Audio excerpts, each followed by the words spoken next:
Hello and welcome to Daily Prelims Practice, where we take up the questions from the Hindu and the Indian Express and curate the question as per the demands of Civil Services Prelims. The topics for the discussion have been listed on your screen. Moving on to the first article of the day that has appeared on the page 10 of the Indian Express, basically talks about the International Court of Justice and the legal opinion. Now, Israel has condemned and the Palestinians has welcomed a United Nations General Assembly vote asking the International Court of Justice to provide an opinion on legal consequences of Israel occupation of the Palestinian territories. Now, UPSC in previously under the International Affairs section, basically from the Current Affairs, has asked questions related to various international organizations that were in news, and such a question was also seen in the year 2022, where UPSC asked about the United Nations General Assembly. Now there is a recent trend where UPSC is going a step deeper and asking a little trickier question from the international relations part and not mere the group or their membership. So we need to cover any such grouping in detail such that all the questions related to international organizations can be answered. A practice question in this regard says, which of the following statement is or are correct about the advisory opinion of the International Court of Justice? The first statement here is, only the General Assembly and the Security Council may request advisory opinions on any legal matter. Now, this statement is incorrect. Firstly, advisory opinion is a legal advice provided to the United Nations or a specialized agency by the International Court of Justice in accordance with the Article 96 of the UN Charter. The General Assembly and the Security Council both may request advisory opinion on any legal matter. But this facility is not restricted to General Assembly or the Security Council alone. Other organs and the specialized agencies may request advisory opinions on legal questions arising within the scope of their activities. Moving on to the second statement, it says the advisory opinions are binding on the matter requested. Now this statement is again incorrect.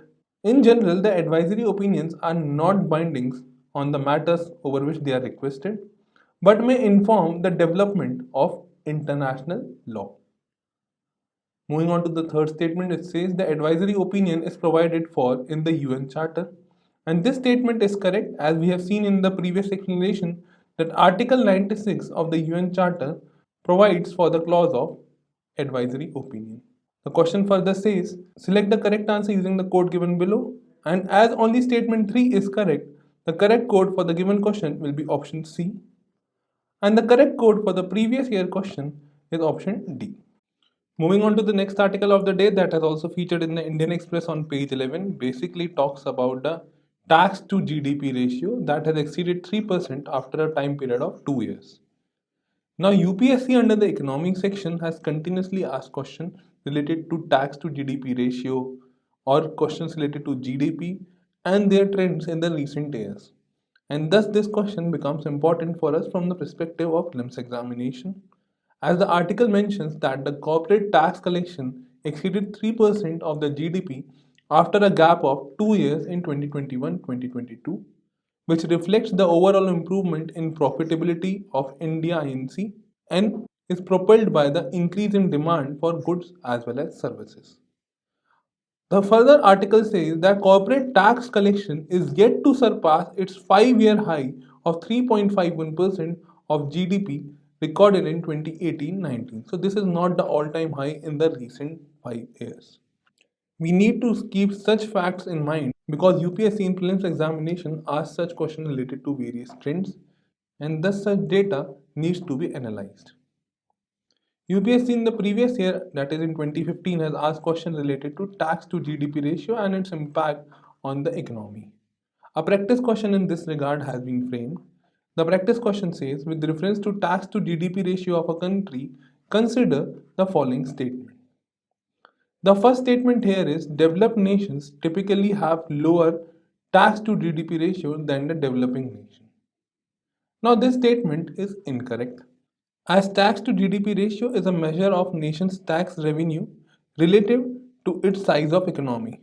Developed nations typically have higher tax to GDP ratio than the developing nation. Now, what these higher tax revenues indicate is that the country is able to spend more on improving infrastructure, health, and education, which itself paves the path for long term prospect for a country's economy and the people. Moving on to the second statement, it says in the last decade, that is in 2011 to 2019, India's tax to GDP ratio has remained persistently above 20%. Now, this statement is again incorrect because, as per the data released by the Ministry of Finance, the surge in tax revenue in the post pandemic period has lifted India's tax to GDP ratio to around 11.7%. However, before the pandemic or pre-pandemic period, the India's tax to GDP ratio hovered between 8 to 11% for the previous decade, that is between 2011 and 2019. It hovered between 8 to 11% only.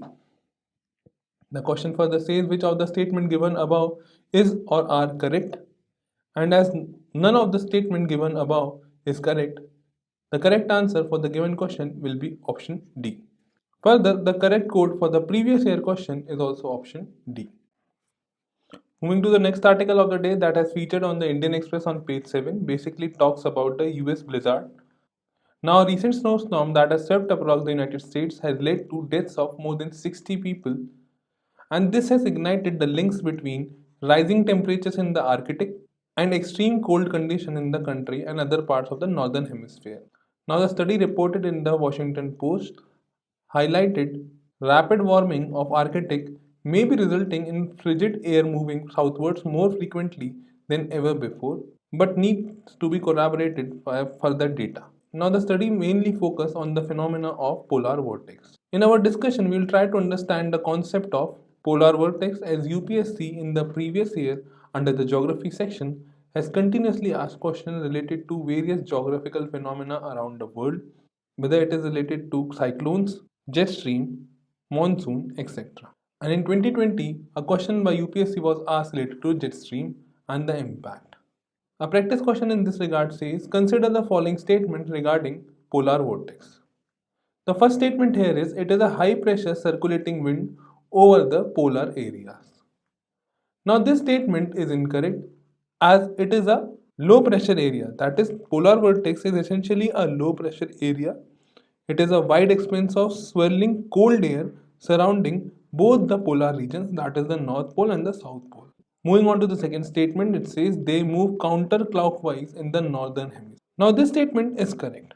The counterclockwise flow of air helps in colder air near the poles. In winter, the polar vortex sometimes becomes less stable and expands.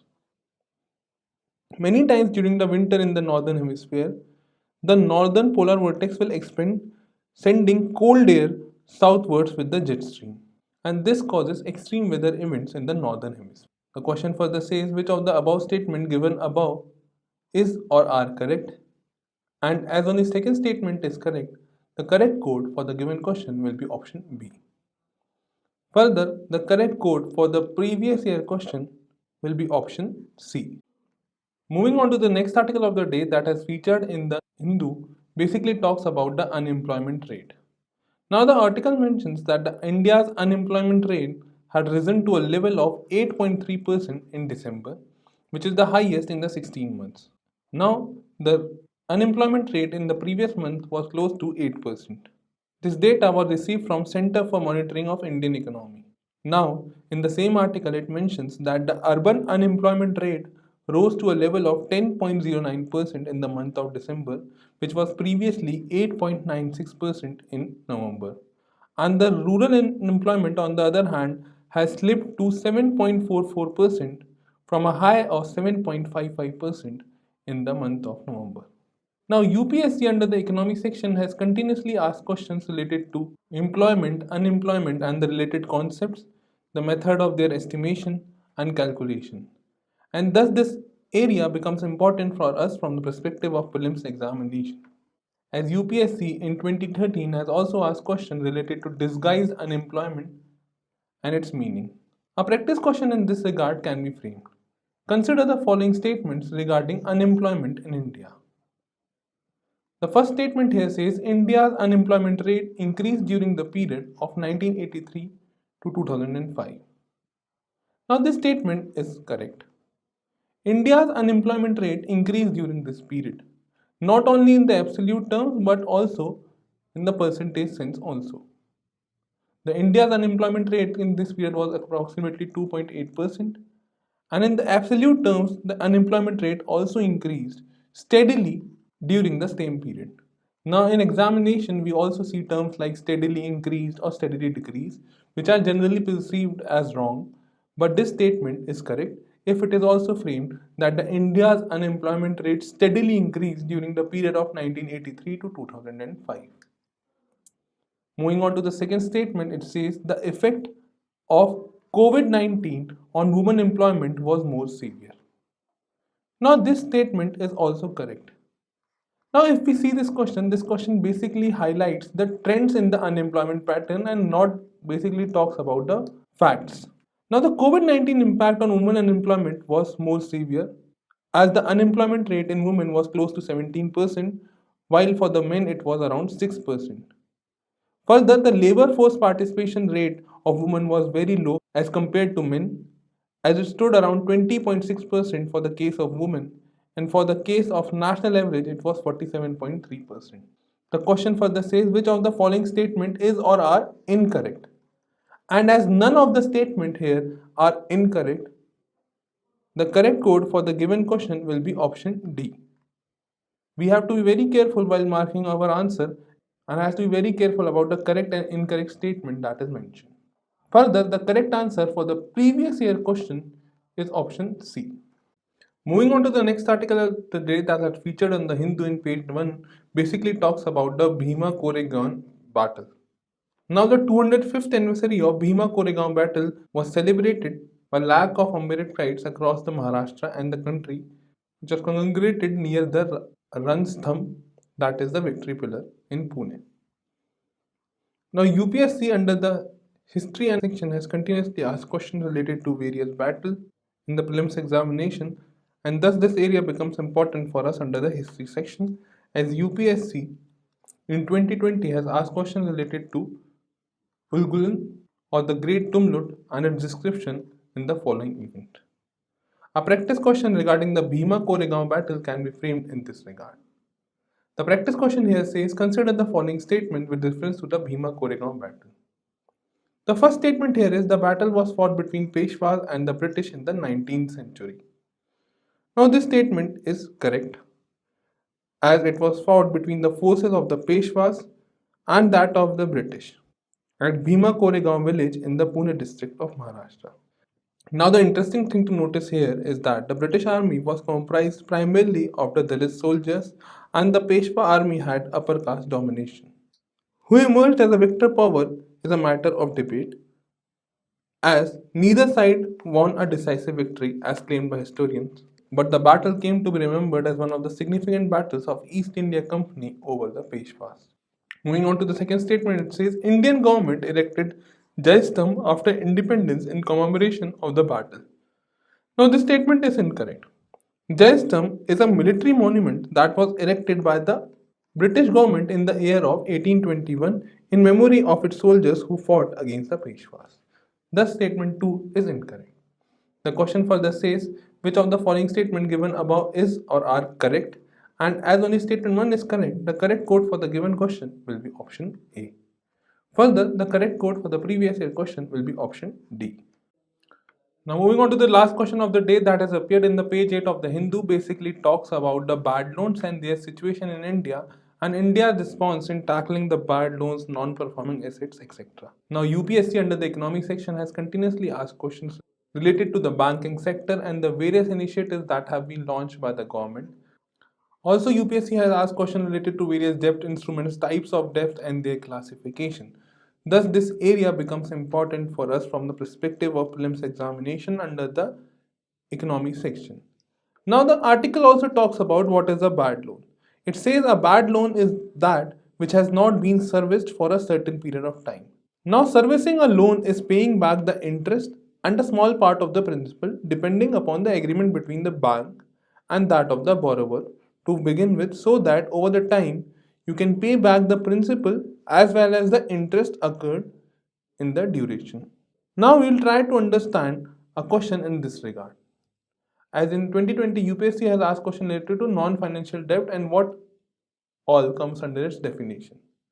The practice question in this regard says, consider the following statements regarding the banking sector in India. The first statement here is, in the last 5 years, the loans recovered were more than those of written off. Now this statement is incorrect, as the loan written off by scheduled commercial bank during the last 5 financial years total to be around 10.1 lakh crore, wherein the loans that were recovered by the banks or the scheduled commercial banks stand at only 1.32 lakh crore. Thus, as a percentage of the total write-off to that of covered, it stands around 13%, and hence statement 1 is incorrect. Moving on to the second statement, it says banks are required to make provisions for substandard assets only. Now this statement is also incorrect. Even if the asset is standard and there is no problem with it, banks are expected to make provisions depending on the risk element for that sector. For example, if we take the example of home loans which have teaser rates are at greater risk than those that aren't. Hence, the provisions have to be made for such home loans which are having the teaser rates. The question further says which of the following statement is or are correct, and as none of the statement given above is correct, the correct code for the given question will be option D. Now another thing to understand here is the teaser rate. Basically these are low interest which are charged in the initial period of a loan period, but may involve a cost substantial later when the consumers or the customers are trapped in. Moving on to the previous year question, the correct answer for the previous year question is also option D.